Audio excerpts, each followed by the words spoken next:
My name is Cole Anderson. I'm 40 and was married for 9 years when the events occurred.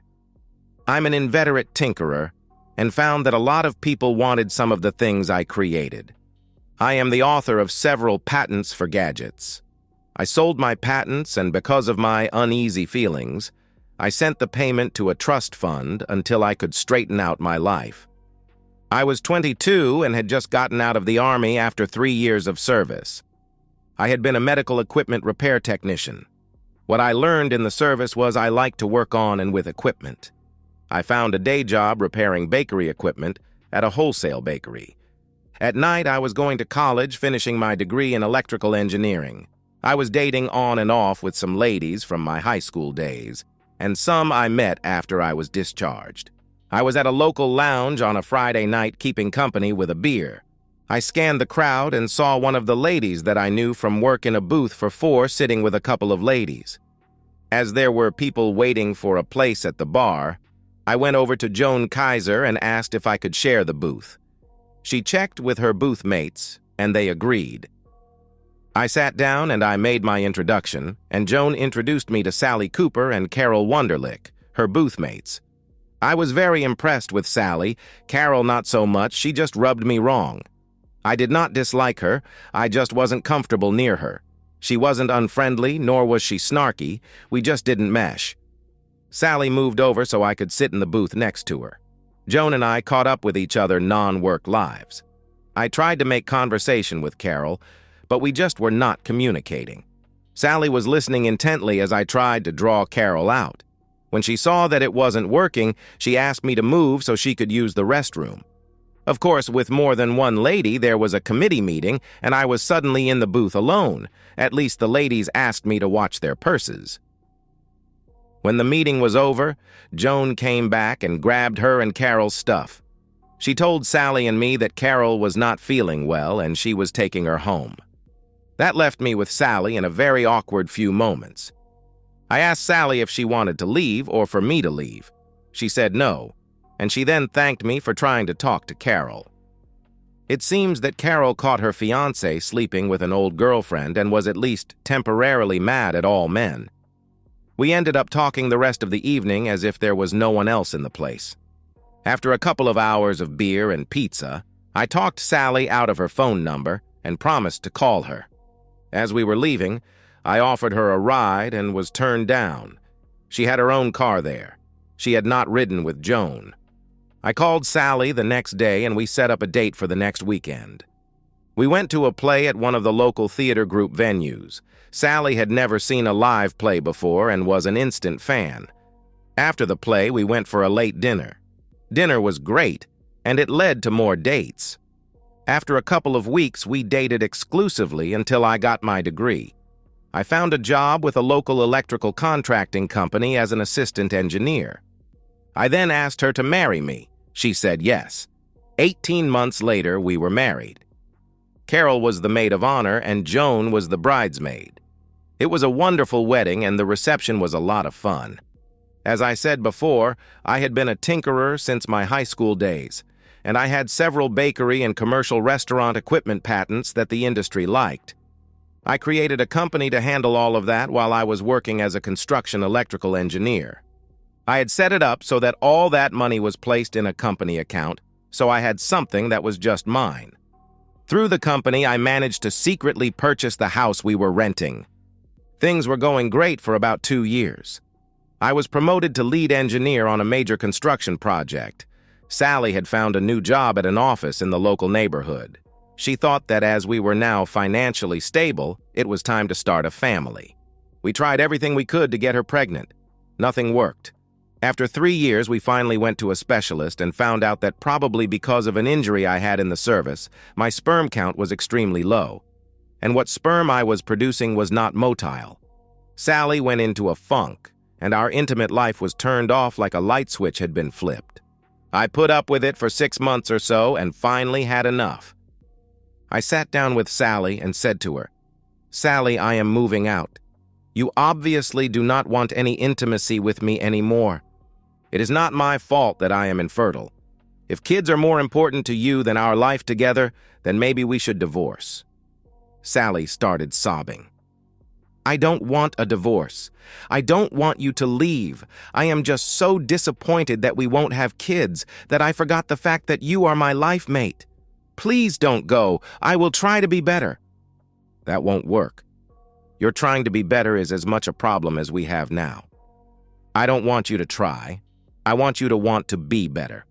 I won't be far, and if you need me to do something for you, you can call me. I would suggest that we seek marriage counseling. If you don't want that, then you need to get counseling for yourself. I continued. Sally, you are the sunlight and stars for me. I wanted to have a family with you. When I found out that I couldn't father children, I was hurt. But seeing you hurt is more than I can put up with. We will adopt children if that would make you happy. We can check fertility clinics about enhancements that might help. I just cannot go on sleeping next to a refrigerator as you have been for a while. When I try to hug you, you either back away like I am going to harm you, or you are just like hugging a post. When was the last time you just kissed, hell even spontaneously smiled at me? I love you with my very being. I am not leaving just because we haven't made love. And I can't be near you when the pain you are in is causing me so much pain. I finally wound down from my spiel. Sally was silent for a minute or two, then asked, Where will you go? What will you do? When will you come back? If you're gone, how will you know I've gotten better? Please don't leave. To answer your questions, I will be right here in the city. I will keep working. I will not abandon you. I love you. I have to leave. Seeing you hurt like this is causing me so much pain that I am afraid that it will turn into anger. My mother has told me I could stay in the apartment over her garage. Your mother and dad have offered me an apartment in their building. I won't be far. Please, please get some help. I can't take this hurt you are causing me.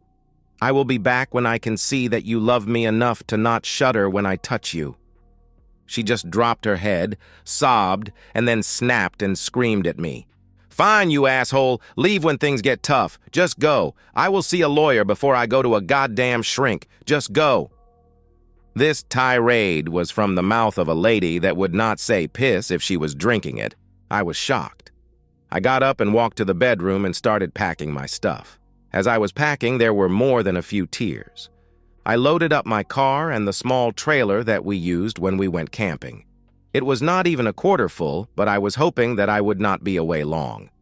I drove the 20 minutes that it took to get to my mother's house and started unpacking. About 2 hours later, Mom came up and told me Sally was on the phone. I told her, Please take a message or have her call my cell phone. After that final tirade, I don't think I want more right now. I continued, Mom, I'm sorry you are put in the middle of this. I love that woman to pieces, and yet I can almost catch a cold from trying to just get a kiss.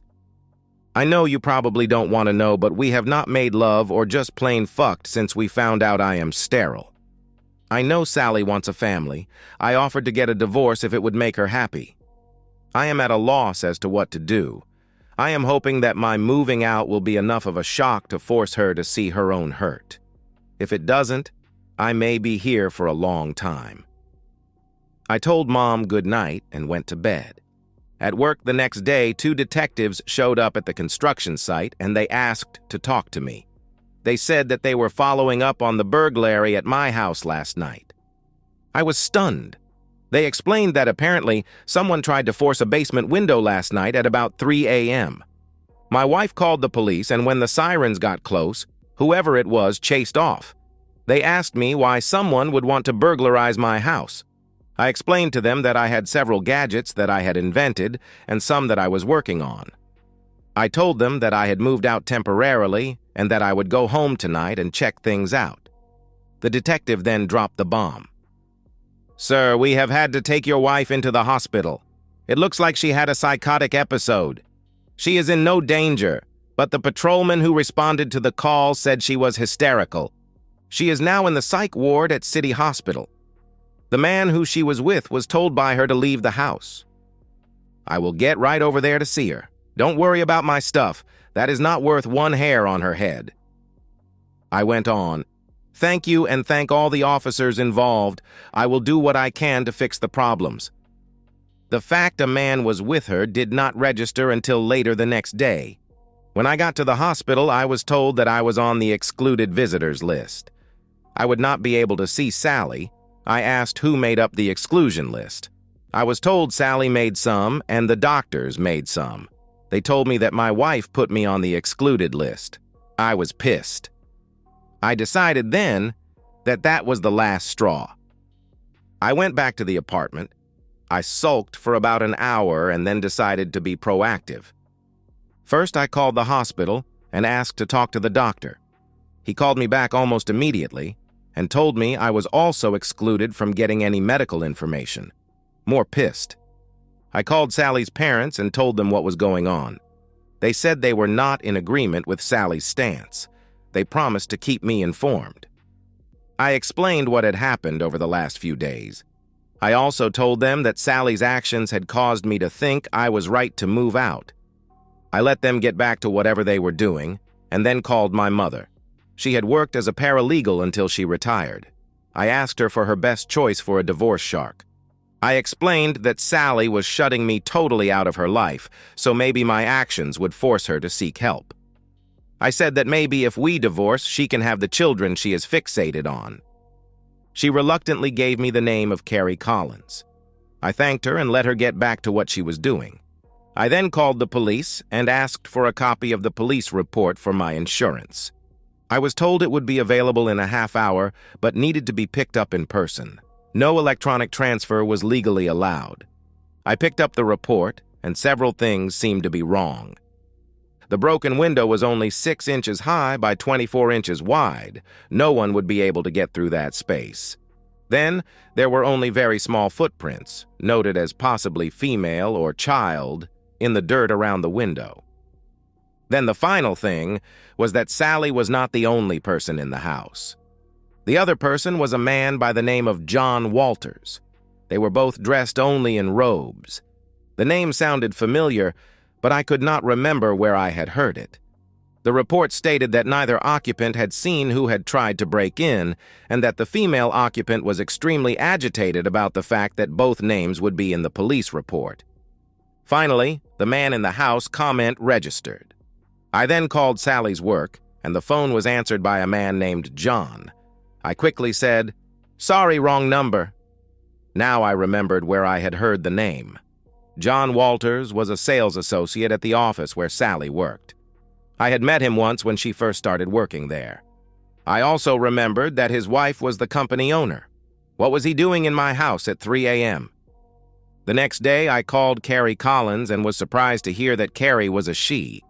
I made an appointment for later that day. I then called work and told them my assistant could handle anything, but I was taking the rest of the week as personal time.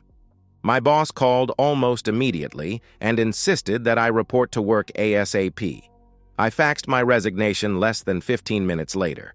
He called back and apologized and granted the time off. Then I thought about it and sent a second resignation. No more calls from work. When I got to Carrie's office, I asked for a divorce filing and a suit against the office that Sally and John worked at.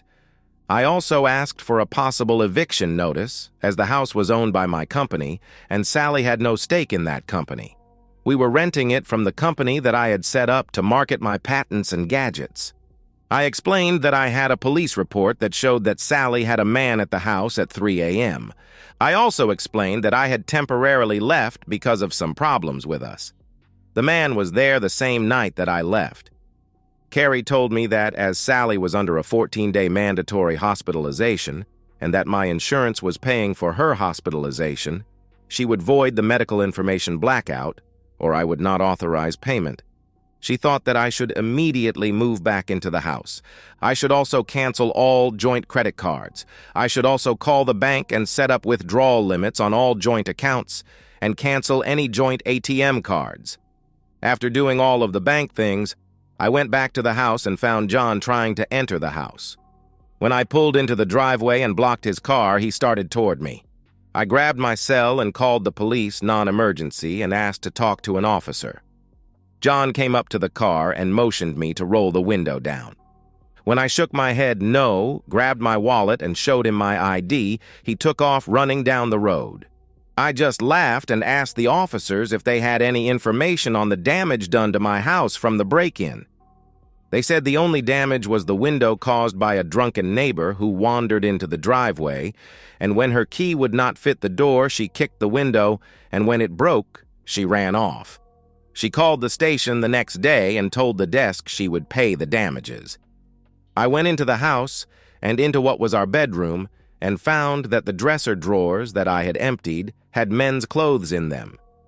I went through all of the closets and the dresser and grabbed all the men's clothes that did not belong and took those out to the garage where we had a totally illegal incinerator. I left the garage door open hoping John would come back. He did as I was putting the last load in the incinerator. I smiled as he was walking up to the door. I called out to him and asked what I could do for him. He saw what I was doing and just shook his head and came in and said, "I probably deserved what you are doing. I thought Sally was divorced. She has been saying that you left her for another woman 6 months ago." "So you felt you could move in? I rent this house and Sally has not paid a dime toward the rent. Sally has no claim on it. I moved out 3 days ago because of a freeze from my wife. I told her it was only temporary." I continued, "You and your wife's company will be hearing from my attorney soon." He paled and I laughed, then asked, "Would you like me to move my car so you can leave?" "Oh," I continued, "when you go see Sally, you can tell her that when she gets out, she needs to go to her parents' house because I will be taking all of her stuff there. Also, tell her I now understand the freeze." "One last thing," I screamed. "How long have you been screwing my wife?" He did not answer, just got in his car and I let him out. Then I went back to the house and called a locksmith. I finished the afternoon by making copies of the police report. I made 1 copy for my insurance company if needed. I also made 1 copy for Sally's parents if they started to blame me for the problems. Then I put 1 copy in our safe in the basement. I was planning on putting the original in my personal safe deposit box in the bank. That box also contained all of the patent papers and a bank book where I put the money my patent licensing agreements made me. The job money and about 10% of the patent money were in our joint accounts, and that is all of the money Sally knows about. It is not much, but it is enough that if I have to split it, Sally will come out all right. The hidden money was because I wanted something that was mine only, the house Sally found out about, so she would not be able to go for it in a divorce. It would not be a deal breaker. I spent the next morning moving all of Sally's clothes, makeup, toiletries, and any pictures that did not have me in, into boxes that we had broken down and stored when Sally first moved in. The locksmith showed up in the early afternoon and changed the locks. I took all of the boxes to Sally's parents' apartment building and gave them a copy of the police report. They were not happy, but they took the stuff. I left. Carrie got back to me and said the non-payment threat was enough to get all of the medical information. It turns out Sally was about 6 weeks pregnant and had panicked when she realized the police were going to be finding out about Mr. Walters being at the house at that time. She actually screamed at the officers who arrived to investigate the break-in. Then she started screaming and crying. The officers restrained her and had her committed to a 14-day psychiatric evaluation. She lost the baby, and that really put her over the edge. The doctors wanted to commit her for 90 days as she was almost suicidal. They also noted that her hormones were elevated as if she was taking fertility drugs, but they could not find a prescription from any of the doctors that she identified as her being in their care. The note of the pregnancy was the final straw. I told Carrie that I wanted Sally served after she is released from the hospital. I explained to Carrie that I am virtually sterile and that the sperm that I do have are damaged. I also told her to immediately file suit against the company because they have a clear non-front policy. I told her to make it painful but not fatal. Part of the settlement was to be that they both be terminated with prejudice and received no recommendation or severance package. The suit against the company was filed immediately, and Mrs. Walters informed Carrie through her lawyer that they would fight it. Carrie told the other attorney that we had proof of unprofessional conduct by both of them. She did not bring up the pregnancy, but did mention the police report of John being in the house at 3 a.m. Their attorney told Carrie he would get back to them as his client never mentioned that fact. Carrie said she may not have known. At the mention of her, the lawyer told Carrie he would recommend a settlement. When the lawyers got back together, the settlement was reached. I got a decent amount of money, and John and Sally were both fired. John's wife filed for divorce based on the police report. John had told her he was visiting a customer site and had been there that night to get an early start. I got all of that from one of the office people that Sally worked with. Sally walked out of the hospital before the commitment papers were filed. She was served on the sidewalk outside the hospital. She disappeared, and I didn't hear from her for over a year. She did sign and return the divorce papers, but she asked for nothing from the marriage, not even the split that she was entitled to. Almost 15 months after the divorce was final, I received an apology letter from Sally. It was postmarked from a small town in Montana. She did not give any details of her life after the divorce. The letter was just an apology for the pain she caused me. John had a run-in with a baseball bat the day after I got the apology from Sally. It seems that he had seduced the wife of a made man while he was in New York. I almost felt his pain. And that's the end of today's story. If you enjoyed it, please give this video a thumbs up and drop a comment below. Your support helps the algorithm push my content further. If you're new to the channel, don't forget to hit that subscribe button. It really helps me keep creating more stories for you. Thanks for watching, and I'll see you in the next one.